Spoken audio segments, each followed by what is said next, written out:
নমস্কাৰ। অসমত ৭খন ৰাষ্ট্ৰীয় উদ্যান আছে।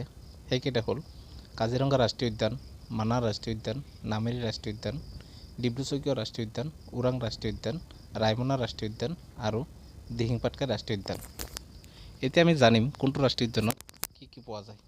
কাজিৰঙা ৰাষ্ট্ৰীয় উদ্যান এটা খড়গযুক্ত গড় পোৱা যায়, নাহৰকটকী বাঘ পোৱা যায়, হাতী পোৱা যায়, বিভিন্ন প্ৰজাতিৰ পহু, হৰিণা, হলৌ বান্দৰ, ভালুক, বনৰীয়া মহ আৰু নানা প্ৰজাতিৰ চৰাই আদি পোৱা যায়।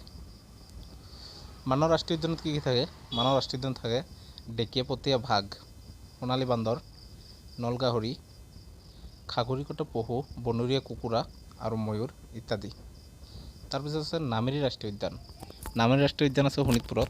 নামেৰি ৰাষ্ট্ৰীয় উদ্যানত পোৱা যায় ঢেঁকীয়াপতীয়া বাঘ, হাতী, টুপিমূৰীয়া বান্দৰ, দেওশা আৰু ধনেশ পক্ষী। আছে ডিব্ৰু-ছৈখোৱা ৰাষ্ট্ৰীয় উদ্যান। ডিব্ৰু-ছৈখোৱা ৰাষ্ট্ৰীয় উদ্যানত আছে বনৰীয়া ঘোঁৰা, দেওশা, বনৰীয়া মহ আদি। তাৰপিছত আছে ওৰাং ৰাষ্ট্ৰীয় উদ্যান। ওৰাং ৰাষ্ট্ৰীয় উদ্যানত পোৱা যায় দেওশা, বনৰীয়া মহ, গড়, বাঘ, ময়ূৰ ইত্যাদি। তাৰপিছত ৰায়মনা ৰাষ্ট্ৰীয় উদ্যান। ৰায়মনা ৰাষ্ট্ৰীয় উদ্যান আছে কোকৰাঝাৰ জিলাত। ৰায়মনা ৰাষ্ট্ৰীয় উদ্যানত পোৱা যায় হাতী, বাঘ, সোণালী বান্দৰ, বিভিন্ন প্ৰজাতিৰ চৰাই, পখিলা।